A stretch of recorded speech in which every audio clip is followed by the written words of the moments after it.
Assalamualaikum warahmatullahi wabarakatuh. Selamat siang dan salam sejahtera untuk kita semua. Yang terhormat Bapak Kepala Sekolah SDN Pondok Labu 02, Bapak Dedian Yuda Pratama, serta yang terhormat Bapak Ibu guru sekalian yang hadir di sini.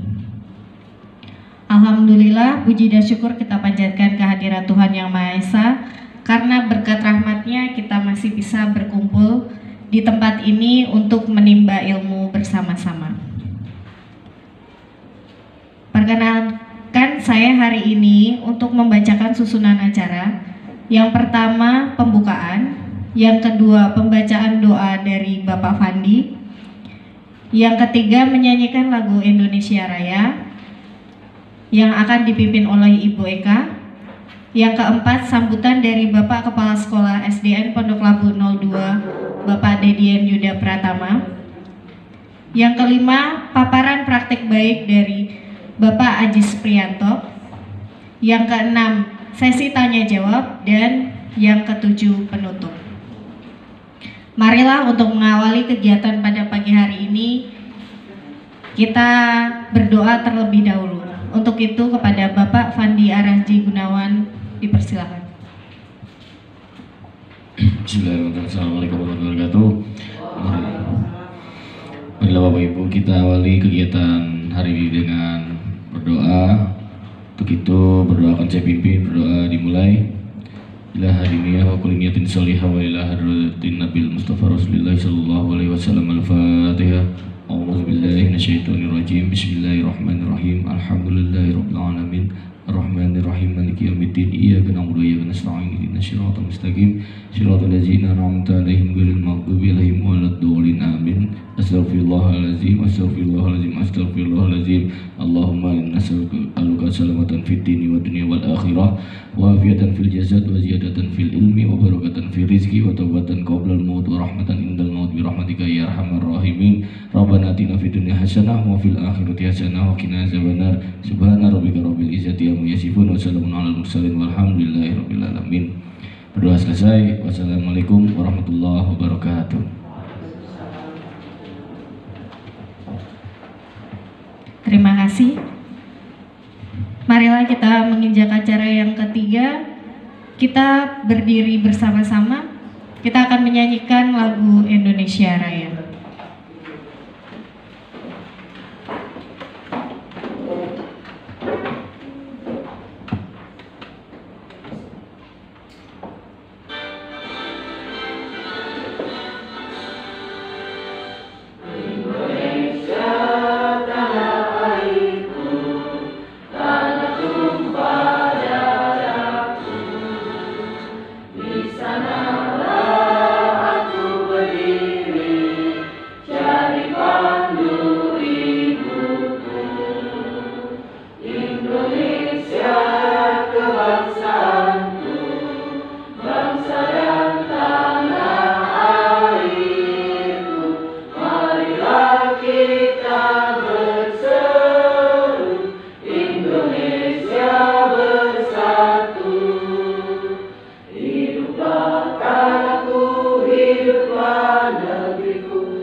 Bapak Ibu dipersilakan duduk kembali. Acara berikutnya adalah sambutan dari Bapak Kepala Sekolah SDN Pondok Labu 02. Kepada Bapak Dedian Yuda Pratama dipersilakan. Bismillahirrahmanirrahim. Assalamualaikum warahmatullahi wabarakatuh. Selamat pagi Bapak Ibu Guru semua. Alhamdulillah pada hari ini kita dipertemukan lagi pada kegiatan tentang diseminasi budaya positif oleh Pak Aziz sebagai calon guru penggerak di angkatan 10, yang nantinya insya Allah Pak Aziz akan mengimbaskan kepada Bapak Ibu Guru semua terkait hasil dari pembelajaran Pak Aziz ketika melaksanakan pendidikan guru penggerak di angkatan 10 ini. Semoga apa yang Pak Aziz sampaikan nanti bisa kita terapkan sama-sama di sekolah nih, tentang bagaimana sih, apa sih budaya positif itu, bagaimana cara penerapannya, terus bagaimana kita mengeksekusinya kepada anak-anak di sekolah maupun kepada diri kita sendiri sebagai seorang guru atau pendidik. Nanti juga Pak Aziz mohon disampaikan dengan teman-teman kalau diperlukan beserta contoh-contohnya, jadi bagaimana penerapannya, terus pengertiannya apa saja. Oke, semoga Pak Aziz sukses menjalani pendidikan guru penggerak ini, karena sampai hari ini Pak Aziz untuk tugas modul di 1.4 tentang budaya positif. Saat ini sudah masuk tugas modul 2, karena nanti di pendidikan guru penggerak ini Pak Aziz akan menyelesaikan modul sampai modul 3.3 nanti. Semoga kegiatan ini berjalan lancar, Bapak Ibu guru juga bisa memahami terkait tentang budaya positif, karena di PMM kinerja kita juga menyinggung tentang budaya positif yang ada di sekolah. Jadi bagaimana sekolah ini merancang tentang budaya positif kepada peserta didiknya, diterapkan di kelas maupun di lingkungan sekolah. Jadi yang saya harapkan juga Bapak Ibu guru bisa memahami apa itu budaya positif dan bagaimana cara menerapkannya. Itu saja yang bisa saya sampaikan Pak Aziz pada pagi hari ini. Kurang lebihnya mohon maaf. Assalamualaikum warahmatullahi wabarakatuh. Terima kasih Bapak Dedin Yuda Pratama atas sambutannya. Acara berikutnya adalah paparan diseminasi budaya positif dari Bapak Ajis Prianto. Kepada Bapak Ajis Prianto dipersilakan.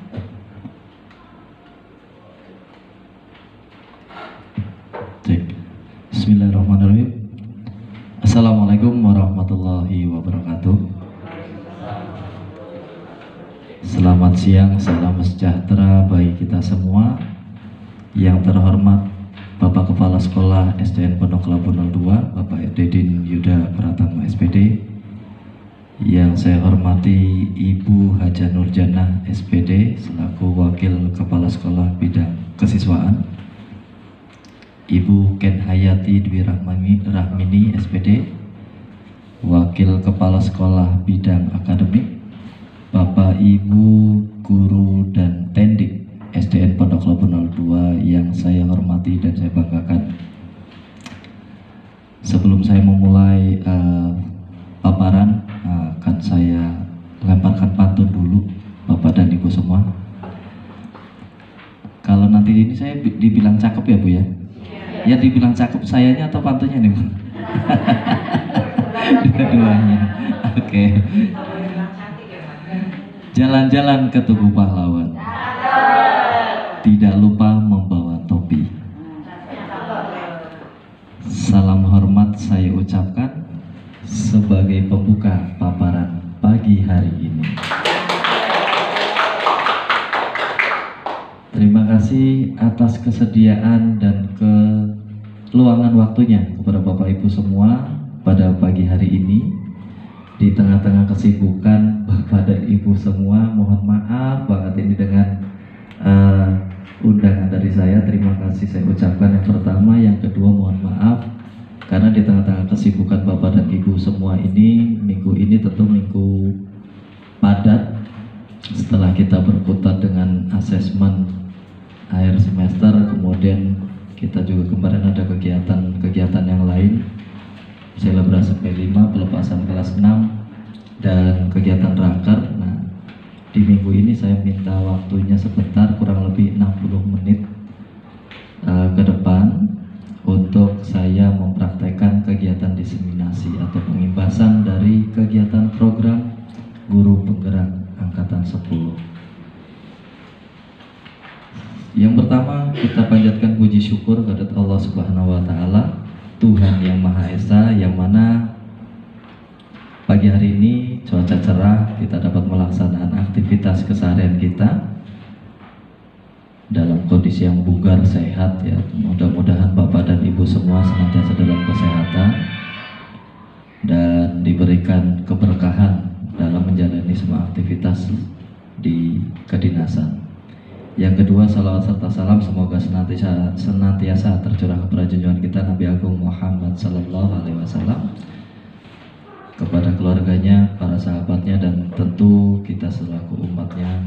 Semoga mendapat syafaat yaumil akhir, amin ya rabbal alamin.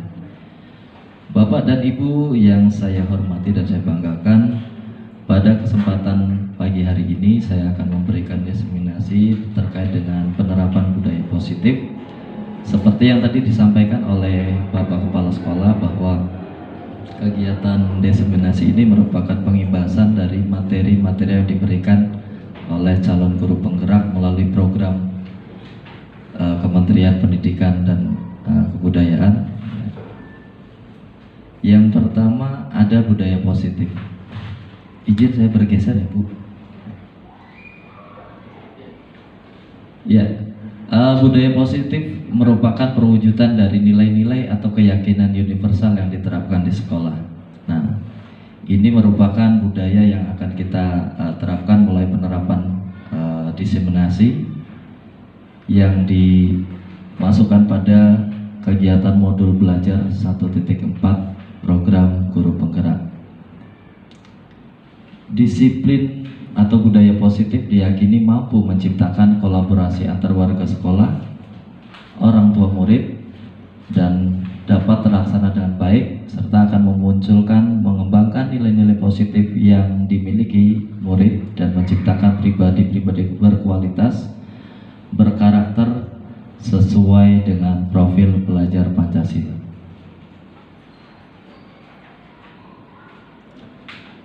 Maksudnya adalah bahwa budaya positif ini bukan hanya tanggung jawab dari Bapak Ibu semua, tetapi butuh kolaborasi. Istilah kolaborasi sekarang mungkin lebih sering didengar ya Bapak Ibu.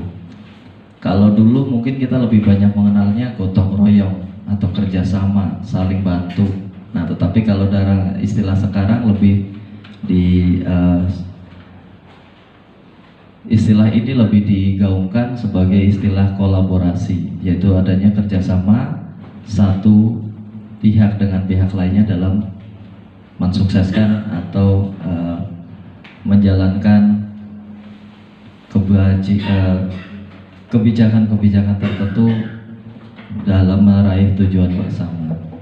Sehingga di sini budaya positif juga bukan hanya tanggung jawab guru, melainkan juga butuh kolaborasi kerjasama dari orang tua. Ya, kemudian karena di sini sasarannya adalah murid atau siswa murid atau peserta didik kita, yang dengan tujuannya adalah mengembangkan nilai-nilai positif dari siswa atau murid, serta menciptakan pribadi yang berkualitas, berkarakter. Nah, tantangan zaman sekarang tentu Bapak Ibu semua juga sudah memahami pengaruh teknologi yang tidak bisa kita bendung.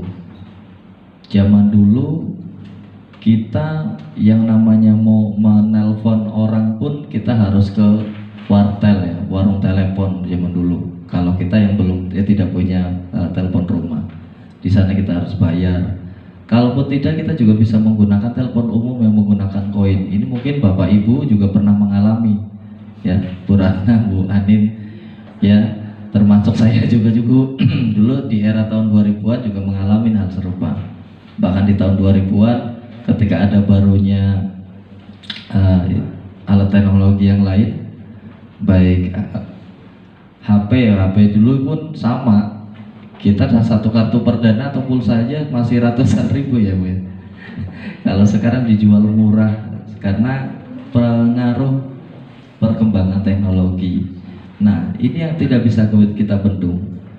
Dulu HP merupakan sebuah atau alat komunikasi yang hanya dimiliki oleh beberapa orang. Sekarang hampir semua orang dipastikan punya handphone. Dulu fasilitas ini pun hanya dimiliki oleh orang dewasa. Ya. Sekarang bayi baru lahir pun kayaknya sudah mengenal gadget. Ya. Ya, sehingga ini merupakan satu pergeseran zaman yang tidak bisa kita bendung. Termasuk sisi-sisi negatifnya yang tidak bisa kita bendung. Nah, tapi kita bisa tangkal dengan penerapan budaya positif, ya, sehingga tercipta pribadi-pribadi yang berkualitas dan berkarakter. Nah, tujuannya adalah terbentuknya profil pelajar Pancasila, berketuhanan, bernalar kritis, mandiri, dan lain sebagainya. Pada konsep dasar modul 1.4 melalui penerapan budaya positif, di sini ada 7. Yang pertama adalah perubahan paradigma belajar, yang kedua ada disiplin positif, yang ketiga adalah kebutuhan dasar manusia, keempat adalah motivasi perilaku manusia, yang kelima posisi kontrol, yang keenam keyakinan kelas, dan yang terakhir yang ketujuh adalah segitiga restitusi. Nah, tujuan penerapan ini tentu mewujudkan profil pelajar Pancasila. Yang pertama di sini akan saya sampaikan tentang perubahan paradigma baru. Seperti yang tadi saya sampaikan tentang perubahan zaman. Nah, ini yang merubah juga tata cara kita dalam mengajar atau mendidik siswa-siswi kita semua. Di sini tentu kita juga ada beberapa fase ini ya, generasi ya. Mungkin pada di era-era seperti Bu Haji Nur ini mengalami, dan Bu Haji Ros SPG ya Bu ya, SPG Sekolah Pendidikan Guru. Nah, termasuk Putri, Bu Anin. Nah, kalau saya di era diploma 2. Nah, itu di era tahun 2000-an. Kemudian sekarang mungkin teman-teman yang lain ini juga sudah berbeda lagi, adanya semua guru harus S1. Nah, tentu dengan apa yang disampaikan ketika kita semua mengenyam pendidikan di pendidikan formalnya sebagai seorang guru, nah, ada beberapa perubahan yang harus kita aktualisasikan dengan adanya budaya adaptif. Ya, artinya apa? Bahwa apa yang kita pelajari dulu mungkin bisa saja masih relevan dengan tahunan sekarang, atau bisa juga apa yang sudah dulu kita pelajari ketika menempuh pendidikan formal bisa juga sekarang sudah kurang relevan, sehingga kita harus memiliki budaya adaptif, menerima perubahan, ya, kemudian terus menggali kemampuan dan kompetensi kita sebagai seorang pendidik atau guru, sehingga kita bisa menjadi guru yang profesional. Nah, mungkin untuk di awal agar kita lebih semangat, mohon izin Bapak Ibu, mungkin jam-jam sekarang juga sedikit rawan ini, saya juga belum ngopi sehingga agak sedikit ngantuk. Ya, untuk pembuka biar Bapak Ibu semangat. Ketika saya tepuk 1 berarti Bapak Ibu tepuknya di tengah. Tepuk 1, tepuk 2, kanan, kiri. Ini juga bukan sesuatu yang baru. Saya yakin Bapak Ibu semua juga sudah tahu dan mungkin sudah sering mempraktekannya. Tepuk 3 seperti membentuk segitiga ya, kanan, kiri, tengah. Nah, tepuk 4 2 kali di kanan, 2 kali di kiri. Nah, tepuk 5 2 kali kanan, 2 kali kiri, satunya di tengah. Bisa dipahami Bapak Ibu? Oke, tepuk 1, tepuk 1, tepuk 1, tepuk 2, tepuk 2, tepuk 2, tepuk 3. Nah, tepuk 3, tepuk 4, tepuk 5, 3 kali tepuk 5.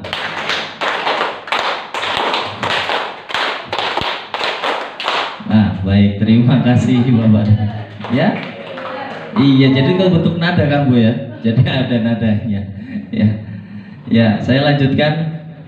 Nah, dari stimulus respon yang menjadi teori kontrol, pada stimulus respon kebutuhan semua orang sama. Semua orang melihat hal yang sama. Guru mencoba mengubah murid agar berpandangan sama dengan murid. Kemudian perilaku buruk siswa dilihat sebagai sebuah kesalahan. Guru bisa mengontrol murid dan model berpikir menang kalah. Nah, kita ulas satu persatu dulu Bapak dan Ibu semua.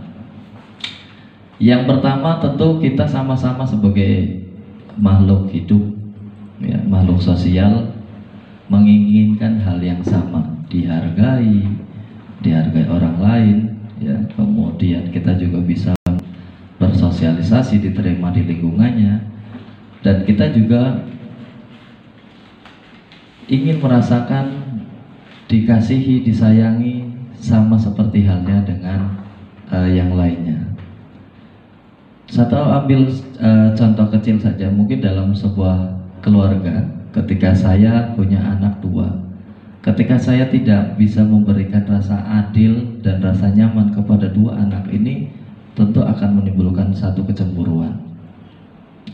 Ya, meskipun dalam penerapannya yang namanya adil tidak harus sama rata, tidak harus misalkan ada satu roti kemudian dibelah menjadi dua-duanya juga dapat, tetapi setidaknya hak yang diterima pun sama. Selanjutnya di sini juga dulu pada saat kita sekolah mungkin mengalami di era tahun 90-an yang namanya pendidikan mungkin istilahnya apa? Pendidikan semi militer mungkin Ibu ya.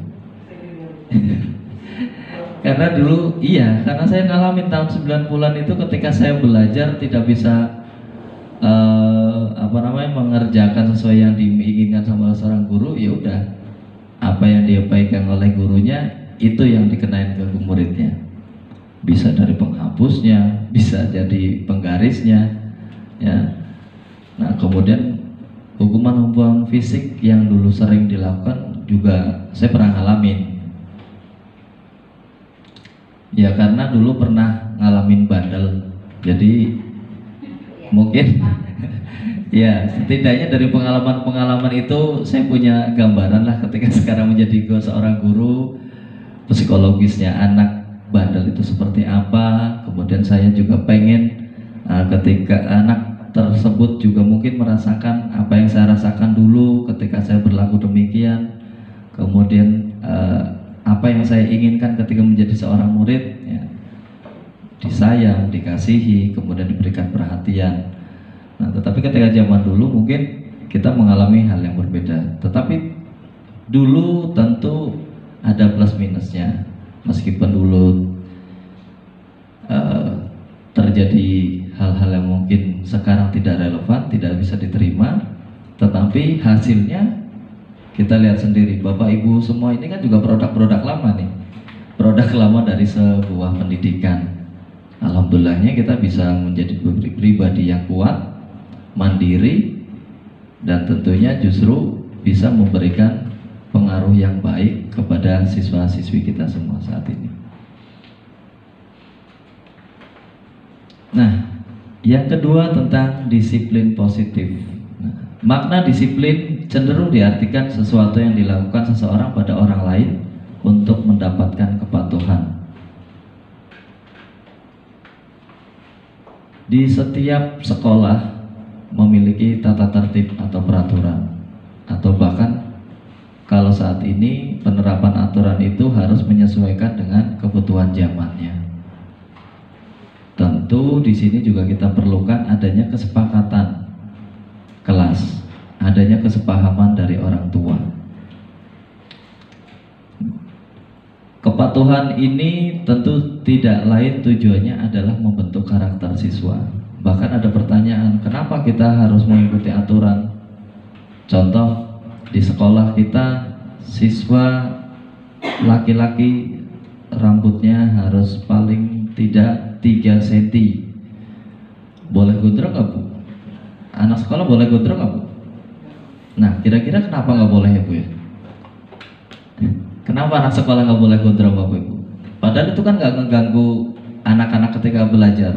Ketika rambut gondrong atau rambut panjang pun kayaknya juga tidak ada korelasinya dengan kecerdasan intelektual siswa.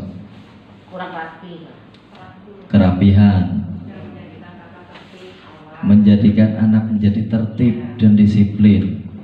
Nah, muara akhirnya adalah apa, Bapak dan Ibu semua?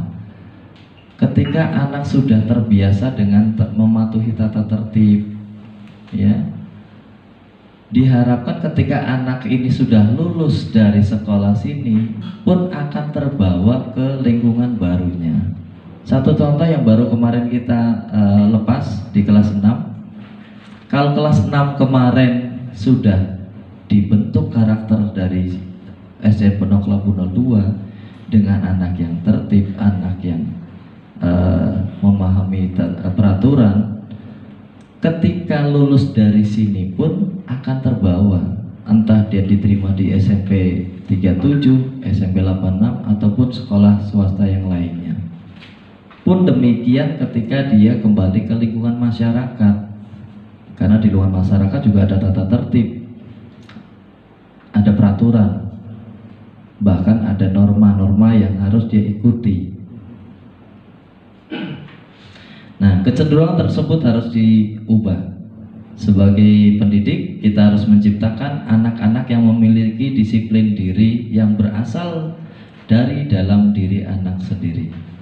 Ini termasuk bagian dari intrinsik, bagian dari dalam, ya, dari dirinya sendiri. Nah, jadi untuk memenuhi atau mematuhi peraturan itu dari dalam dirinya sendiri. Saya harus seperti ini, itu karena apa? Bukan karena takut dihukum, ya. Kesadaran diri. Satu contoh mungkin dalam penerapannya, kita yang mungkin dari setiap hari Senin, ya, saya dengan Bu Ani dan Bapak Ibu yang lain, dalam penerapan tata tertib sekolah. Kenapa ketika hari Senin kita upacara harus menggunakan atribut yang lengkap, ya. Mereka memiliki kesadaran diri tanpa adanya rasa takut, nanti kalau saya nggak pakai topi nanti saya dihukum sama Pak Ajis di pojokan sana, ya. Nanti kalau saya nggak pakai dasi, saya nanti akan dipisahkan barisannya. Nah, bentuk-bentuk kesadaran diri ini yang akan kita coba tanamkan kepada peserta didik kita, sehingga mereka dapat berperilaku dengan mengacu dengan nilai-nilai kebajikan. Nah, nilai kebajikan ini yang perlu kita tanamkan, Bapak Ibu semua, bahwa sekarang juga anak harus tahu maksud tujuan dari tata tertib yang kita terapkan di sekolah. Nilai kebajikannya apa sih? Ya. Mohon maaf kalau dulu mungkin ada beberapa yang hanya yang penting ini tujuannya adalah mendidik siswa, tetapi tidak ada tolak ukur untuk nilai kebajikannya. Kenapa kita harus rambutnya pendek? Ya, satu dengan kerapihannya, ya. Kenapa kita harus datang tepat waktu atau jam sesuai dengan jadwal yang ditentukan? Nah, di situ ada nilai kebajikan dari kedisiplinannya, sehingga karakter-karakter ini nanti akan kebentuk. Anak juga tahu tujuan peraturan atau tata tertib ini maksudnya ke arah mana. Nah, ini yang perlu kita tekankan, nilai kebajikannya. Dengan apa yang kita hargai atau pencapaian suatu tujuan dan ataupun menghindari dari rasa tidak nyaman. Seperti yang tadi saya sampaikan, bahwa anak ini mengikuti peraturan bukan karena rasa takut karena dihukum, tapi lebih karena kesadaran diri. Yang ketiga, adanya pemenuhan kebutuhan dasar manusia. Kebutuhan dasar manusia merupakan perilaku yang dilakukan murid yang memiliki tujuan tertentu. Murid memiliki kebutuhan dasar tertentu ketika melakukan suatu perbuatan. Yang pertama adalah kebutuhan bertahan hidup. kebutuhan bertahan hidup, survival ya. Ya kebutuhan dasar lah, makan, minum. Yang kedua ada yang kebutuhan cinta dan kasih sayang. Murid ingin diterima dan dihargai. Ini juga sama. Semua siswa ingin dicintai dan dikasihi serta disayangi. Tentunya kalau kita membeda-bedakan, ya sama seperti lagunya Farel ya. Lagunya Farel gimana Bu Eka? Yang sempat viral di istana.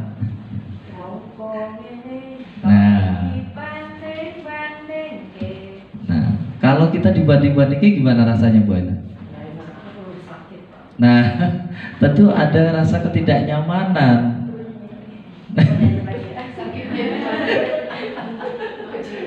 Oh, jadi banding-banding kayak Bu Eka ya. Nah, tentu anak ini ketika di lingkungan pembelajaran pun sama, tidak nyaman ketika kita dibandingkan. Kita sendiri pun sama, mungkin kayak yang kemarin sempat disampaikan oleh pimpinan kita. Kalau dia suka mungkin membandingkan, ya tiru tuh, contoh tuh Bu A, jangan seperti Bu B. Nah, pasti kan dengan perbandingan seperti itu, perbandingan yang mengarah ke hal yang negatif. Ketika dibandingkan seperti itu akan timbul rasa tidak nyaman. Kita mungkin merasa tidak terima dengan apa yang diucapkan. Nah, begitu juga siswa. Bahkan dulu kalau kita di pola asuh tahun 80-90 banyak hal seperti itu ya Bu. Bahkan saya pun sama dulu, sering dibandingkan dengan anaknya tetangga. Karena kebetulan anak tetangga ini meskipun cowok tapi rajinnya Masya Allah. Pagi-pagi setelah subuh ya, dia masih nyapu di halaman. Nah, kita tidur. Ya, kemudian kita pulang main, dia baju kotornya dicuci sendiri. Nah, kita masa udah habis main, lempar baju, udah. Bahkan kadang kita pulang sekolah cuma lempar tas, kabur lagi. Ya, pulang-pulang maghrib, ya, itu pun masih dalam kondisi pakai atau baju sekolah. Itu yang saya rasakan. Ternyata itu juga sama ketika kita dibandingkan dengan orang lain, kita pun ada rasa tidak nyaman. Jadi ada istilah, perlakukanlah orang lain seperti diri kita ingin diperlakukan. Kalau kita pengen diperlakukan baik, ya maka kita berbuat baik. Nah, di situ hukum alam akan berlaku, betul Bapak. Nah, yang ketiga ada kebutuhan penguasaan. Nah, di sini anak-anak juga membutuhkan bagaimana dia merasa diakui bahwa dia memiliki keterampilan atas kemampuan yang dimiliki. Sehingga tidak jarang kalau kita sering memuji anak-anak, si Alia jago seni ya, nah, itu akan menumbuhkan rasa kepercayaan dirinya. Dan di sini juga termasuk dalam kebutuhan dasar manusia, pengakuan atas kemampuan yang dimiliki. Tentu kayak kita pun sama, misalkan Bu Eka ternyata jago, selain jago dandan, jago nyanyi juga loh. Nah, itu kan di situ juga ada pengakuan bahwa kemampuan yang dimiliki kita diakui oleh orang lain. Sama halnya murid-murid kita. Yang keempat, adanya kebutuhan kebebasan. Ya, anak ini boleh memilih apa yang dia sukai, nah, tanpa harus diintimidasi, tanpa harus dipaksa, tanpa harus ditekan. Nah, di sini perannya ekstrakurikuler yang diberikan di sekolah ini memberikan kebebasan seluas-luasnya untuk anak memilih mana yang sesuai dengan hatinya, mana yang menurut dia cocok dengan karakternya. Nah, ini salah satu termasuk perwujudan dari memenuhi kebutuhan dasar manusia. Dan yang kelima adalah kebutuhan kesenangan. Semua orang berhak mendapatkan kebutuhan merasa senang. Ya. Kira-kira kalau anak nggak senang kemudian kita paksakan, yang ada gimana, Bu? Makin berontak. Makanya di situ ciptakanlah rasa senang dalam kegiatan pembelajaran sehingga tercipta kegiatan pembelajaran yang menyenangkan. Yang keempat, tentang motivasi perilaku manusia. Ini menurut Diane Gosen. Ini nggak ada hubungannya dengan aplikasi Gojek ya, Bu. Karena di sini Gosennya S-nya 2 tanpa huruf D di belakangnya. Gosen. Nah, yang pertama, untuk menghindari ketidaknyamanan atau hukuman, seperti yang di awal. Ketika di situ anak akan bertanya, apa yang akan terjadi apabila saya tidak melakukannya? Nah, contoh kalau kita menerapkan tata tertib atau peraturan, Pak, hari Senin saya nggak pakai dasi sama topi lah. Nah, kemudian di situ juga akan muncul pertanyaan baru. Yang terjadi apa? Apa yang akan terjadi apabila saya tidak menggunakan topi atau dasi? Nah, di sini merupakan faktor motivasi eksternal yang diterima oleh anak sebagai perwujudan dari dia mengikuti perilaku yang dia lakukan dalam mematuhi peraturan sekolah. Yang kedua, untuk mendapatkan imbalan atau penghargaan dari orang lain. Biasanya, ini saya sedikit bercerita saja Bapak Ibu. Anak saya pun sering biasanya menanyakan ini. Kalau saya semester ini dapat peringkat, hadiahnya apa, Pak? Kemudian ada lagi ya yang kecil, misalnya, Pak, kalau aku udah sholatnya 5 waktu, saya dapat hadiah apa, Pak?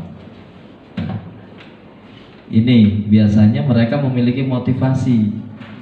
Apakah ini bentuk berupa penghargaan, imbalan, ataupun hadiah? Jadi yang akan dia tanyakan, apa yang akan saya dapatkan ketika saya melakukan hal tersebut? Nah, ini merupakan motivasi juga eksternal juga. Yang ketiga, untuk menjadi orang yang mereka inginkan dan menghargai diri sendiri dengan nilai-nilai mereka percaya. Murid akan bertanya, akan menjadi orang seperti apa jika saya melakukannya. Nah, di faktor ketiga ini yang ditekankan nanti pada pelaksanaan segitiga restitusi. Jadi ditanyakan keyakinan mereka ketika dia menjalankan tata tertib tersebut, nanti apa yang dia peroleh, sehingga diharapkan menjadi motivasi internal pada dirinya dalam membentuk karakternya. Di atas ini merupakan definisi dari motivasi, yaitu dorongan yang timbul pada diri sendiri secara sadar ataupun tidak sadar untuk melakukan suatu tindakan atau tujuan tertentu.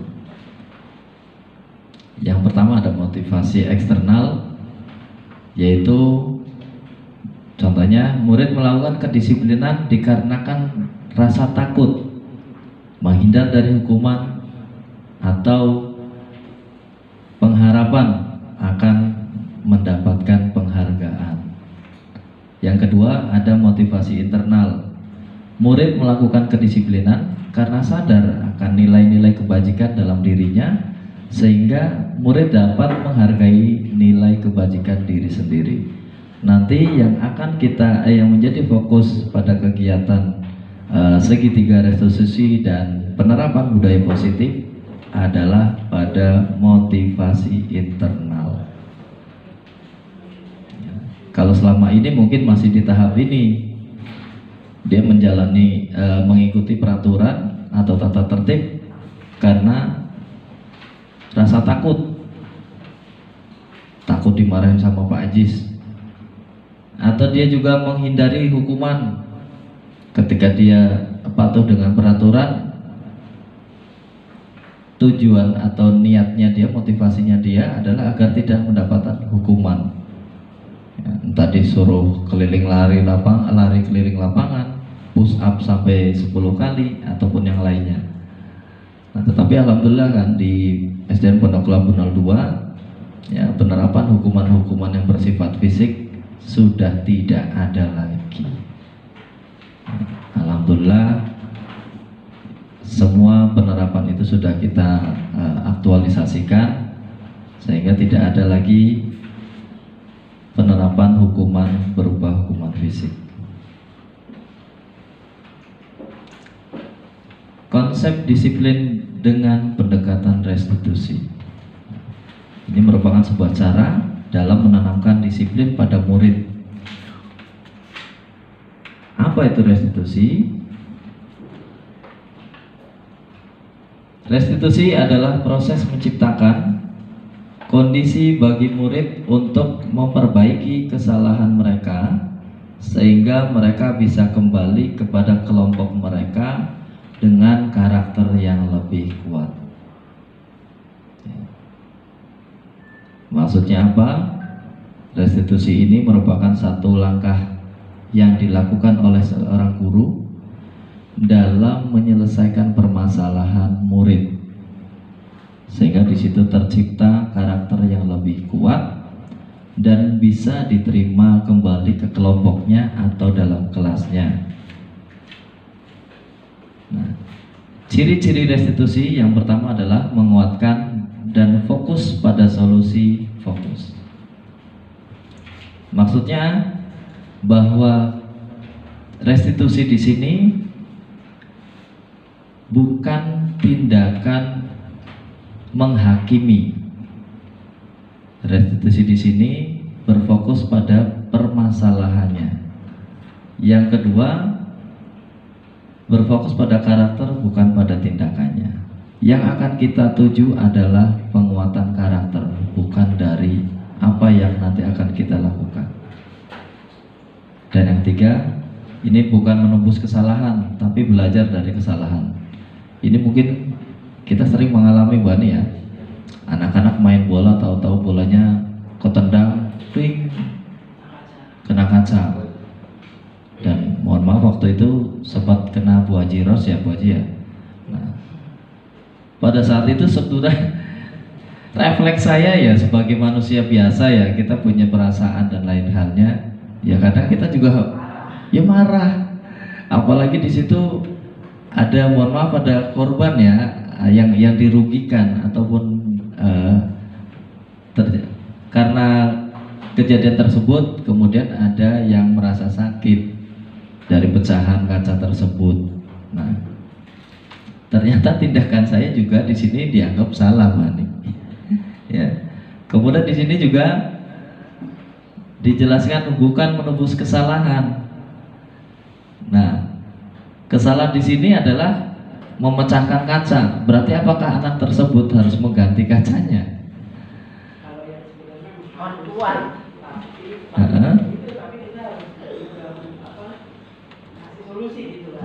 Betul, Bu. Nah, ini yang kadang saya terlewat, Bu. Nah, yang saya terapkan dulu kalau salah kelasnya Bu Tami ya, yang memecahin kaca di UKS. Apa kelas? Iya. Betul. Oh iya, kelasnya Bu Mika ya. Kelas 2 saat itu. Pecah. Nah, dulu kita selalu menganggap ketika anak salah, apalagi di situ merusak fasilitas sekolah, solusinya ya udah ganti. Pecah kaca, ganti kaca. Pecah vas bunga, ganti vas bunga. Pecah pot, ya udah ganti potnya. Ya. Saya pernah melakukan hal ini beberapa tahun belakang, kalau ada anak yang pecahin kaca, dan mereka harus ganti. Ya. Saya nggak ada istilah mereka tidak ganti, karena menurut saya itu efek jerah. ke anak-anak supaya mereka tahu kalau berbuat salah itu memang harus ada. Ada konsekuensi yang harus konsekuensi. diterima. Ternyata setelah dia baca ternyata salah. Tapi nggak apa-apa, proses. Kalau salah menurut saya tidak juga, tetapi ternyata ada tindakan yang harus kita lakukan selanjutnya. Artinya bukan hanya mengganti kacanya kemudian permasalahan itu selesai di situ, tetapi di situ kita juga harus menanamkan bahwa mereka juga belajar dari kesalahan, tahu salahnya apa, kemudian berikutnya atau kedepannya dia harus seperti apa. Itu yang sering kita lewatkan. Nah, di sini alhamdulillah saya juga banyak belajar dari materi ini, bahwa ternyata yang namanya seorang salah ya bukan hanya menembus kesalahan aja, tetapi dia harus belajar dari kesalahan yang dia lakukan. Itu yang kita lewati. Nah, mudah-mudahan kedepannya kita juga bisa saling koreksi. Barangkali saya juga masih seperti itu, ingatkan lagi. Ya. Nah, dan di sini ada yang keempat, yaitu mencari kebutuhan dasar yang mendasari tindakan. Sesuai tadi di materi sebelumnya, kebutuhan dasar manusia, dia untuk hak mendapatkan kasih sayang, mendapatkan kesenangan, dan kebutuhan dasar yang lainnya. Yang kelima adalah tawaran, bukan paksaan. Jadi di sini juga kita tawarkan dulu solusi yang bagaimana yang diterima sama anak tersebut, bukan kemudian kita yang memberikan solusi. Pokoknya harus seperti ini, pokoknya harus ganti, pokoknya kamu harus lakuin ini, kalau tidak. Kalimat-kalimat seperti itu ternyata di kegiatan restitusi tidak dibenarkan, sehingga di sini muncul kesadaran diri. Muncul kesadaran diri ketika dia sudah mengakui kesalahannya, ya, kemudian di situ dia muncul keyakinan dirinya untuk memperbaiki kesalahannya. Nah, dia menawarkan, baik Pak, ya, satu contoh kalimatnya, baik Pak, saya sudah mengakui kesalahan saya, maka saya akan seperti ini. Jadi yang muncul adalah dari muridnya sendiri. Ya, kita coba pancing, kita coba giring, bagaimana anak itu agar menyadari kesalahannya, kemudian kita dorong kembali, kita giring lagi agar anak itu juga memiliki kesadarannya, sehingga sebaiknya dia seperti apa. Sehingga solusi yang muncul bukan karena keterpaksaan, tetapi dari kesadarannya dia. Nah, di sini juga memperbaiki hubungan. Dengan pelaksanaan restitusi ini akan terjadi memperbaiki hubungan. Maksudnya apa? Di kasus sebelumnya yang memecahkan kaca tersebut, kemudian anak tersebut saya suruh ganti, sementara mohon maaf mungkin orang tuanya yang datang ke sekolah, ya, meskipun dia juga minta maaf dan seterusnya, mengakui kesalahan anaknya, tapi ternyata dari situ dengan penerapan yang dulu pernah saya terapkan tersebut, anak akhirnya jadi takut dengan saya. Iya, meskipun di akhirnya hati-hati nendang bola yang tadinya mau kayak Cristiano Ronaldo yang kayak kemarin Pak Fandi selebrasi, ya, tendangannya kencang, ya, akhirnya sekarang kalau main hati-hati, dia mau tendang kencang akhirnya dipelanin, ya. Nah, ternyata juga di situ kurang bagus dalam penerapannya, sehingga ada rasa takut. Karena di sini adalah ciri-ciri restitusi adalah memperbaiki hubungan. Dan yang terakhir adalah menuntut untuk melihat ke dalam diri sendiri. Nih, ini beberapa perbedaan. Dalam satu contoh kasus, murid datang terlambat. Mana yang dimaksud dengan hukuman, mana yang dimaksud dengan konsekuensi, mana yang disebut dengan restitusi. Yang pertama, ketika hukuman, murid disuruh berdiri di depan kelas. Guru marah-marah ke murid, kamu setiap pagi datang selalu terlambat, dan seterusnya.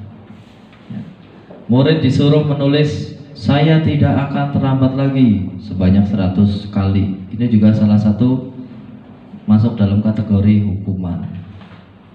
Nah, coba kita geser ke sebelah sini, ke konsekuensi yang kita coba. Dan saya yakin Bapak dan Ibu semua di Pondok Labu paling tidak sudah menjalankan di bagian sini. Konsekuensi. Guru memberikan konsekuensi berada di dalam kelas selama jam istirahat berlangsung. Ya.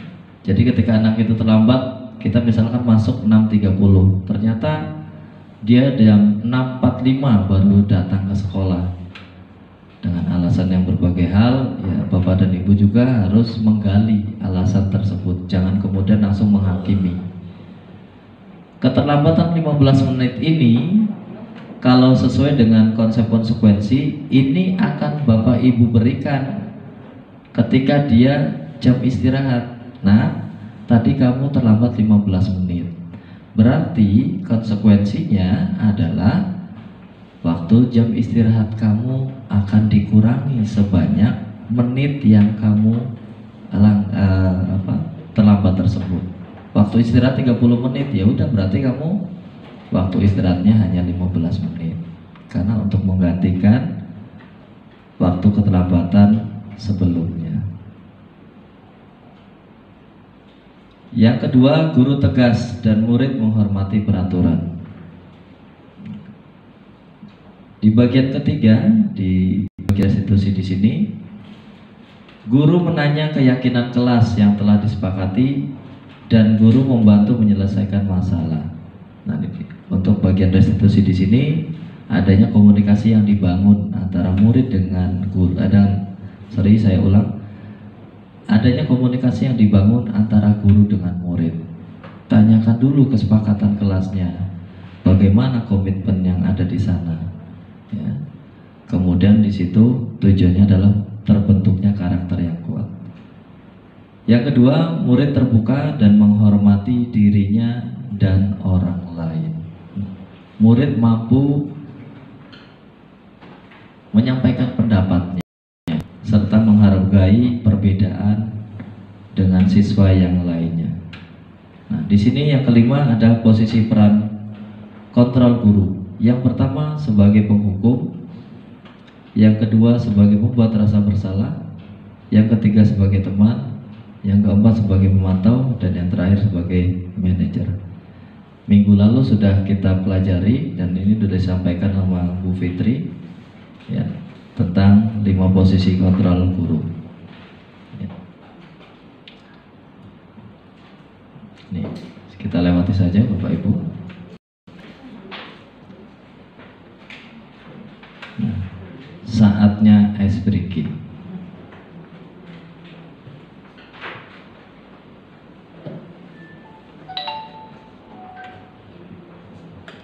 Ya, sebagai jeda materi, dulu Bapak dan Ibu agar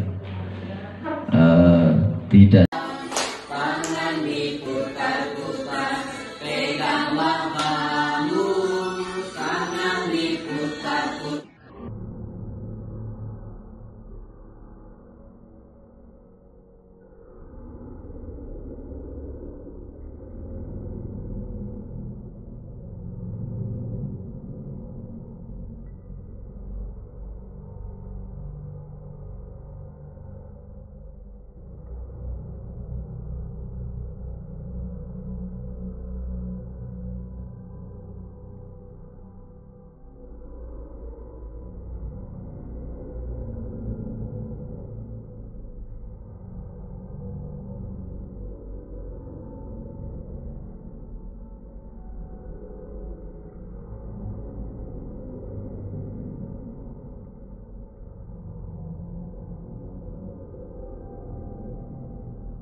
segitiga restitusi? Silakan, mohon jawaban.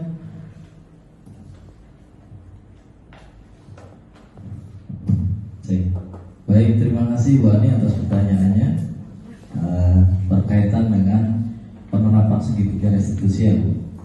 Ya, apakah semua penanganan kasus itu harus menggunakan segitiga restitusi? Karena tadi di situ ada validasi stabilkan identitas, kemudian validasi tindakan yang salah, kemudian yang terakhir adalah menanyakan keyakinan. Nah, di bagian sini tentu kita juga terkadang kita melihat sebuah kasus pada saat kita sedang atau akan menjalankan tupoksi kita sebagai seorang guru, baik guru mapel ataupun guru kelas. Satu contoh begini, misalkan saya mau ngajar kelasnya Bu Eka. Dalam perjalanannya tahu-tahu saya melihat anak berantem di lapangan. Sementara saya punya tanggung jawab kelasnya Bu Eka, anak-anak sudah berbaris. Maka di situ saya harus membagi peran dan di situ saya juga harus menjalankan peran saya sebagai seorang guru, ya, menyelesaikan permasalahan yang saya lihat saat itu. Maka yang saya lakukan ya, tidak harus dengan segitiga restitusi secara berurutan, Bu. Tidak harus melakukan stabilitas identitas dulu. Kenapa ini? Nah, tidak harus juga dengan langkah-langkah secara berurutan. Dari langkah pertama stabilkan identitas, validasi tindakan yang salah, kemudian yang terakhir menanyakan keyakinan. Bisa saja saya hanya mengambil atau menjalankan dua fase atau dua tahapan ini. Yang pertama stabilkan identitasnya dulu, kemudian langsung ke menanyakan keyakinan. Artinya apa? Di situ anak sudah saya dudukkan, saya tanyakan permasalahannya apa, ya. Kemudian di situ juga menenangkan emosi si anak, ya. Kemudian baru yang terakhir langsung ke keyakinan yang sudah dia sepakati. Dia harus dia harus menghargai orang lain. Dia juga tidak boleh berbuat ceroboh, sehingga permasalahan ini akan terselesaikan. Anak merasa nyaman, kemudian dia juga mampu kembali ke lingkungannya dengan karakter yang lebih kuat. Demikian Bu Ani, semoga terpuaskan dengan jawaban dari saya. Pembelajaran kita nanti kepada anak-anak. Terima kasih kepada Bapak Ibu Guru yang sudah menghadiri acara pada pagi hari ini. Akhir kata, terima kasih dan wassalamualaikum warahmatullahi wabarakatuh.